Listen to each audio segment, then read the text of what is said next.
저녁 중보 기도에 나오신 여러분들을 주님의 이름으로 환영합니다. 오늘 함께 읽을 말씀은 신명기 18장 15절부터 20절까지입니다. 신명기 18장 15절부터 20절까지 제가 봉독하도록 하겠습니다. 내 하나님 여호와께서 너희 가운데 내 형제 중에서 너를 위하여 나와 같은 선지자 하나를 일으키시리니 너희는 그의 말을 들을지니라. 이것이 곧 내가 총회의 날에 호렙산에서 내 하나님 여호와께 구한 것이라. 곧 내가 말하기를 내가 다시는 내 하나님 여호와의 음성을 듣지 않게 하시고 다시는 이 큰 불을 보지 않게 하소서. 두렵건대 내가 죽을까 하나이다 하매 여호와께서 내게 이르시되 그들의 말이 옳도다. 내가 그들의 형제 중에서 너와 같은 선지자 하나를 그들을 위하여 일으키고 내 말을 그 입에 두리니 내가 그에게 명령하는 것을 그가 무리에게 다 말하리라. 누구든지 내 이름으로 전하는 내 말을 듣지 아니하는 자는 내게 벌을 받을 것이요 만일 어떤 선지자가 내가 전하라고 명령하지 아니한 말을 제 마음대로 내 이름으로 전하든지 다른 신들의 이름으로 말하면 그 선지자는 죽임을 당하리라 하셨느니라. 아멘. 오늘은 내 말을 두리라 라는 제목으로 여러분들에게 말씀을 전하도록 하겠습니다. 신명기 말씀을 통해 우리는 이스라엘의 선지자가 세워지는 그런 모습을 보게 됩니다. 이스라엘 사회에서 선지자는 매우 중요한 역할을 담당했는데 그것은 바로 왕이신 하나님의 말씀을 이스라엘에 선포하는 것이었습니다. 선지자들이 했던 많은 역할에 대해선 이미 많은 지식을 갖고 계시기 때문에 이 자리에서는 굳이 언급하지 않겠습니다. 다만 함께 생각해 보고 싶은 것이 있는데 그것은 선지자가 나타나게 된 계기입니다. 오늘 본문 말씀이 이를 설명해 줍니다. 16절을 보시겠습니다. 이것이 곧 내가 총회의 날에 호렙산에서 내 하나님 여호와께 구한 것이라. 곧 내가 말하기를 내가 다시는 내 하나님 여호와의 음성을 듣지 않게 하시고 다시는 이 큰 불을 보지 않게 하소서. 두렵건대 내가 죽을까 하나이다 하매. 이스라엘은 하나님께 다시는 하나님 여호와의 음성을 듣지 않게 해달라는 것과 더불어 큰 불을 보지 않게 해달라고 요청했습니다. 그것은 두려웠기 때문입니다. 출애굽할 때를 한번 기억해 보았으면 좋겠습니다. 하나님께서 이집트에 10가지 재앙을 주셨을 때에서야 비로소 파라오는 이스라엘을 풀어주었습니다. 이스라엘은 그때 이집트가 재앙을 받는 모든 모습들을 지켜보았던 그런 사람들입니다. 광야 생활을 할 때는 어떻습니까?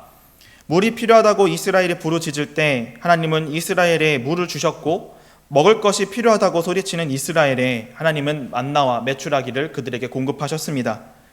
그런데 이스라엘의 태도는 하나님께 감사한 태도가 아니었습니다. 이스라엘의 태도는 아주 배은망덕한 태도라고 볼 수밖에 없습니다. 그것은 내가 죽을까 하나이다 라는 16절 후반부의 고백에서 아주 잘 설명되고 있습니다. 이스라엘은 부족한 것을 시시때때로 채워주시는 하나님을 떠올리거나 그분께 감사하지 않았습니다. 오히려 그들은 자신들을 징치하시는 하나님을 떠올렸습니다. 이스라엘은 하나님을 두려움의 대상으로만 인식했던 것입니다. 그리하여 이스라엘은 더 이상 하나님의 음성 듣기를 거부했습니다. 하나님께서 영광 가운데 임재하실 때 나타나는 여러 기이한 일들 또한 보기를 거부했습니다. 오로지 자신들이 이러한 일들 가운데 죽을 것을 염려한 자들의 무지에서 비롯된 관계의 단절이었습니다. 그래서 하나님은 선지자를 세우기로 결심하셨습니다. 15절을 보실까요? 내 하나님 여호와께서 너희 가운데 내 형제 중에서 너를 위하여 나와 같은 선지자 하나를 일으키시리니 너희는 그의 말을 들을지니라. 하나님께서 이스라엘 형제 중에 선지자를 택하시겠다고 말씀하신 것은 참으로 다행스러운 일입니다. 신학대학 재학 중일 때 배웠던 과목 중에 조직신학이라는 과목이 있는데 이때 배운 것 중 하나가 바로 시간입니다. 여러분도 잘 아시다시피 하나님은 영원을 존재하신 분이시기에 시간에 제한이 없으십니다. 그에 비해 인간은 시간의 한계를 가지고 있지요. 그래서 우리 인간이 영원이라는 시간 동안 존재하신 하나님을 알기에는 제한이 있습니다. 하나님을 표현하는 것에 있어서도 마찬가지입니다. 우리는 우리가 알고 있는 모든 경외의 언어로 하나님을 표현하지만 이 또한 제한적입니다. 그러나 하나님은 우리가 알고 있는 것 그 이상의 언어로 경외를 받으실 수 있는 분임에는 여러분 모두가 동의하실 것입니다. 다만 우리는 우리가 알지 못하는 영역과 그 언어에 대해선 여전히 알 수 없을 뿐입니다. 하지만 하나님께서 미지의 영역과 언어, 더 나아가 우리가 결코 알 수 없는 하나님의 계획을 우리에게 계시하여 주신다면 우리는 알지 못하던 것을 알게 됩니다. 선지자를 세워주시는 하나님께 감사해야 하는 이유도 바로 여기에 있습니다. 하나님의 뜻과 말씀을 우리는 결코 알 수 없지만 우리 형제 중에서 우리 언어로 그분의 생각과 말씀을 전해 주시기 때문에 우리는 감사해야 하는 것입니다. 하나님은 이스라엘의 무지에서 비롯된 이와 같은 고백을 인정하셨습니다. 그리고 이스라엘의 요청대로 직접 말씀하시기를 포기하시고 선지자를 통해 말씀하실 것을 선포하셨습니다. 그래서 이스라엘을 향해 당부하십니다. 본문 18절부터 20절까지입니다. 내가 그들의 형제 중에서 너와 같은 선지자 하나를 그들을 위하여 일으키고 내 말을 그 입에 두리니 내가 그에게 명령하는 것을 그가 무리에게 다 말하리라. 누구든지 내 이름으로 전하는 내 말을 듣지 아니하는 자는 내게 벌을 받을 것이요 만일 어떤 선지자가 내가 전하라고 명령하지 아니한 말을 제 마음대로 내 이름으로 전하든지 다른 신들의 이름으로 말하면 그 선지자는 죽임을 당하리라 하셨느니라. 하나님께서 선지자의 입술에 그분의 말을 두실 것이었기 때문에 모든 이스라엘은 선지자의 말을 들어야 했습니다.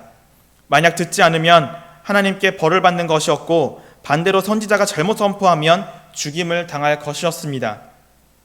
우린 이와 같은 상황을 이스라엘 역사를 많이 봐왔기 때문에 잘 알고 있습니다.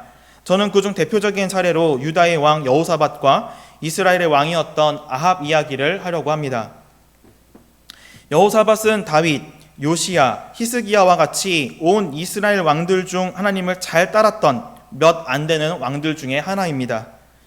역대하 17장 3절부터 4절에선 그에 대해서 이렇게 설명을 하고 있습니다.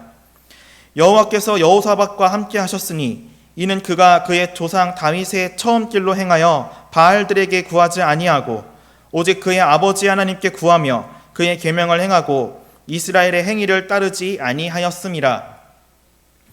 여호사밧은 모든 일을 하나님께 간구함으로 시작하였습니다. 하나님께서 반대하시는 일은 하지 않았고 하나님께서 말씀하신 일에는 순종함으로 나아갔던 것입니다. 뿐만 아니라 여호사밧은 전심으로 하나님의 도를 행하여 산당과 아세라 목상들을 온 유다에서 제하였고 율법책을 유다 성읍 여러 성읍에 가르쳤습니다. 그리하여 하나님은 유다 사면에 여러 열국에 두려움을 주셔서 이들이 여호사밧과 싸우지 못하게 하셨고 유다 왕국을 강력하게 보호하셨습니다. 아합은 그렇지 않았습니다. 아합은 하나님의 말씀을 듣지 않았습니다. 왜냐하면 하나님의 말씀은 언제나 그를 향하여 비판적이었기 때문입니다. 그래서 아합은 그를 향하여 긍정적으로 말하는 선지자들의 이야기만 들었습니다. 그들이 하나님의 말씀에 순종하는 모습이 서로 달랐듯 말로도 달랐습니다. 역대하 18장에 보면 여호사밧과 아합이 서로 연합하여 길랏 라못을 치는 장면이 설명되어 있는데 여호사밧은 하나님께서 보호하심으로 그 전투에서 살아남게 되지만 아합은 그곳에서 살아남기 위해 왕의 갑옷이 아닌 병사의 갑옷을 입었음에도 불구하고 화살에 맞아 죽게 됩니다. 신명기의 말씀대로 이루어지게 된 것입니다. 사랑하는 성도 여러분, 여러분은 하나님의 모든 말씀에 순종하고 계십니까? 때때로 우리가 다른 사람과 이야기를 하다 보면 내가 기도하고 있던 것에 대한 응답을 상대가 했던 경험 혹시 있지 않으십니까? 또는 드라마를 볼 때 배우가 한 어떤 한 대사가 마치 어렵고 힘든 상황 가운데 있는 나에게 말하는 것과 같은 그런 경험 있지 않으십니까? 우리가 어떤 일을 하고 있든 어떤 경험을 하고 있든 하나님은 여러 상황과 경험 가운데 말씀하십니다. 문제는 내가 그것을 깨닫느냐 깨닫지 못하느냐라는 것입니다. 하나님은 하나님의 말씀을 사람의 입에 두셨습니다. 전혀 기대하지 않았던 사람의 입에서도 하나님의 말씀이 선포될 수 있습니다. 전혀 기대하지 않았던 자리에서 하나님의 음성을 들을 수 있는 것입니다. 하나님은 선지자를 이스라엘을 위해 일으키셨습니다. 하나님은 하나님의 음성을 우리 위해 우리가 속해 있는 여러 환경 가운데 두셨습니다. 내가 조금만 귀를 기울이면, 조금만 구별하면 하나님의 말씀을 들을 수 있는 것입니다. 여러분의 삶 속에서 하나님의 음성을 날마다 들려오시기를 간절히 소망합니다. 기도하겠습니다. 오늘도 우리를 만나주시고 우리의 간구를 하나님께 올려드릴 수 있도록 이 시간을 예비해 주신 하나님께 감사합니다. 우리 날마다 하나님께서 사랑의 눈으로 우리를 바라보고 계시고 하나님께서 인자한 귀로 우리의 작은 신음에도 응답하신다라고 고백하는데 정작 우리의 삶을 되돌아보면 제대로 순종하지 못했음을, 제대로 믿지 못했음을 깨닫습니다. 하나님, 우리의 믿음 없음을 용서하옵소서. 하나님께서 날마다 숨쉬는 순간마다 우리를 바라보고 계시고 말씀하고 계시다는 사실을 믿는 지금 이 시간이 되게 하옵소서. 그래서 하나님께 더욱 집중하고 하나님께 더 가까이 나아가는 저희 모든 성도 되도록 하나님께서 함께하여 주시옵소서. 예수 그리스도의 이름으로 기도합니다. 아멘.